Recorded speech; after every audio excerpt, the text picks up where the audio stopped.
Hello crafty friends. Today I'm going to showcase the Bountiful Blooms from the April release along with the coordinating dies. This is a fantastic set and has nearly 60 pieces altogether.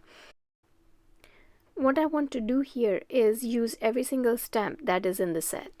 So I'm going to just remove the backing on one side and leave the stamps in their position and simply secure the whole stamp set onto the stamping platform using some blue tape, painter's tape.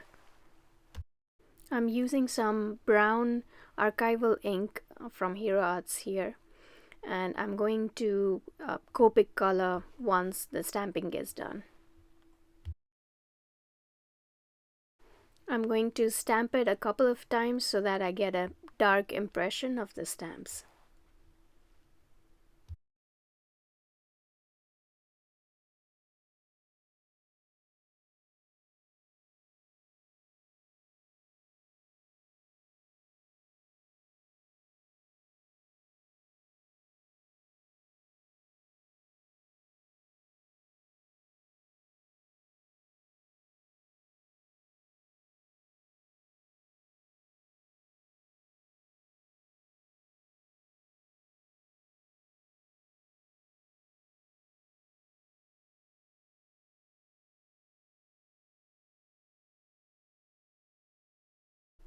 Once the stamping is done, I'm going to move ahead with the Copic colors.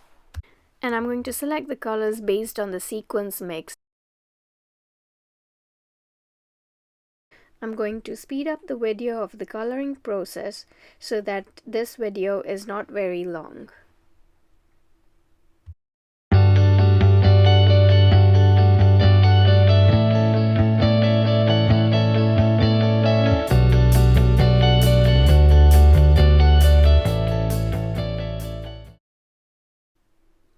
Once it's done, we're going to go ahead and die cut all of our little pieces out.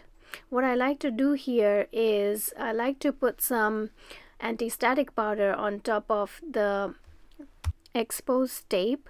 I love the fact that all the dies come already separated, but they're held together by this sticky tape, and that kind of wants to stick to the packaging it comes in. So I put the anti-static powder before I remove the pieces of the tape, and this way the pieces will still stick, but it's much easier to take them on and off, and it just is easier to put the dies back in the same packaging.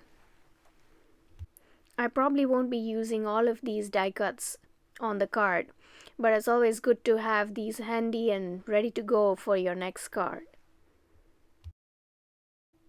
Moving on to the next step, I have a mini slimline size panel here. It's slightly smaller than that, and I'm going to use some distress inks to ink up the background for the shaker card that I'm going to make.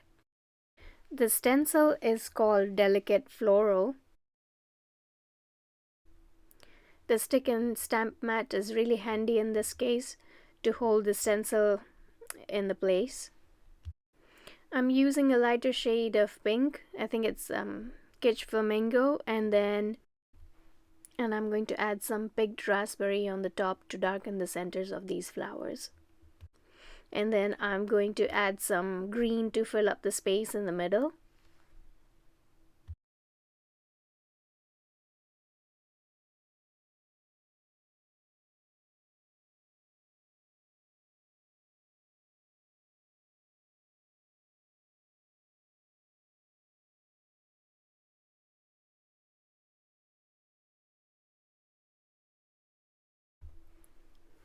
Once this is done, I'm going to go ahead and use the anti-static powder to make sure this panel is dry, because I'm going to heat emboss on it.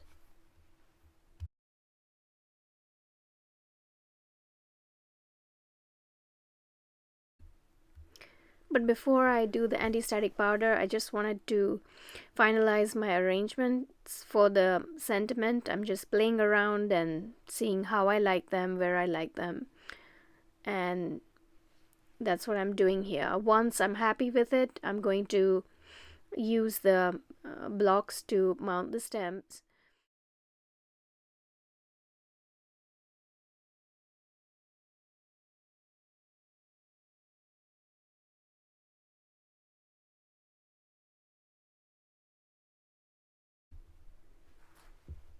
I wasn't quite sure what color I want to use for my heat embossing, so here are my shades for all the embossing powders I have from Brutus Monroe, and I was debating which one to use. I couldn't decide between the sterling, the golden gourd, and the raven. And finally I said, okay, raven it is, and that's what I'm going to use for this card. I'm using the small embossing ink pad from Brutus Monroe to ink up with clear embossing ink.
I'm going to quickly clean the surface before I heat emboss, and also I'm going to clean up the panel.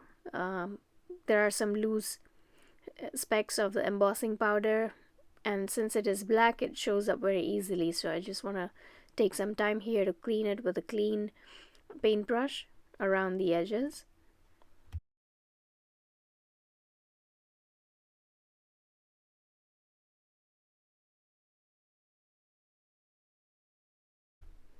I'm just heat setting it, and that's all done and ready to go. Next, I have my mini slimline card base ready here, and I have a black scallop frame, again in mini slimline size.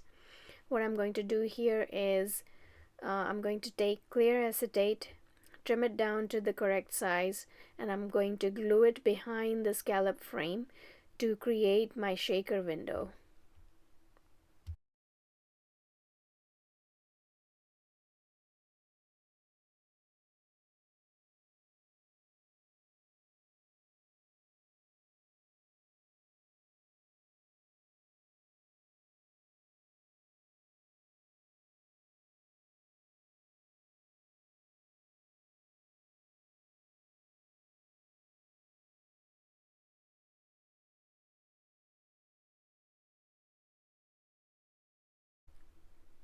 Next, I'm going to go ahead and put the double-sided foam tape behind the frame. I'm going to double up on the foam tape so that the sequence mix has enough space to move around without getting stuck. But before I do that, I'm going to tape down the panel onto the card base.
And once that is done, we can go ahead and get our sequence mix ready to go. I'm using the sequence mix from the month of April, the inspiration box.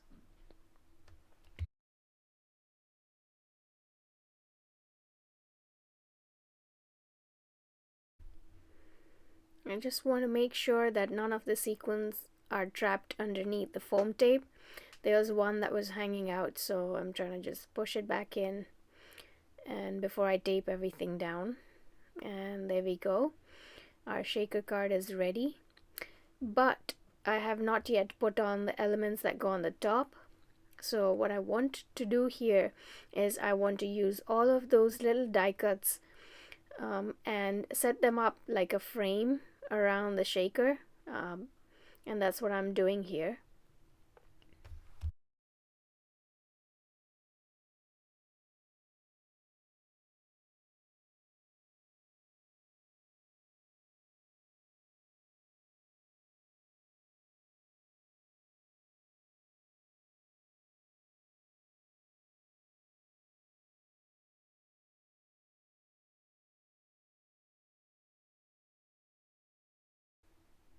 This stem set has a lot of little tiny elements and they are just perfect for this shaker card.